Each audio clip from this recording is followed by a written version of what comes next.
বাবার বাড়িতে গেলে যতটা না আনন্দ হয় তার চেয়ে বেশি কষ্ট হয় যখন আমি এসে আমার ছাদ বাগানটা দেখি।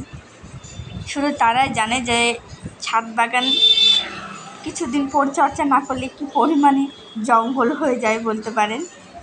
প্রচুর পরিমাণে গাছ বেরিয়েছে ছোটো ছোটো। ঢ্যাঁড়স গাছগুলো তো মনে হচ্ছে আর কিছুদিন পর আকাশ ছুঁয়ে নিবে, এত পরিমাণে বড় বড় হয়ে গিয়েছে। হ্যাঁ, ছোটো ছোটো অনেকগুলো গাছ বেরিয়েছে, যেগুলো আমার পরিষ্কার করতে একদিন সময় লেগে যাবে।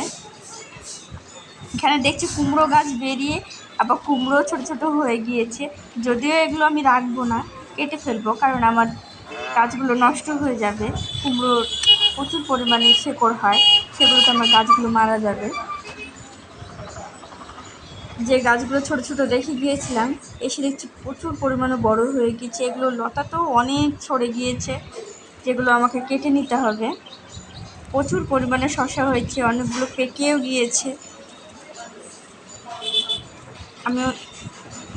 আমার বেগুনের গাছগুলো পুরো নষ্ট হয়ে গিয়েছে, যেগুলো আমি আর রাখতে পারবো না।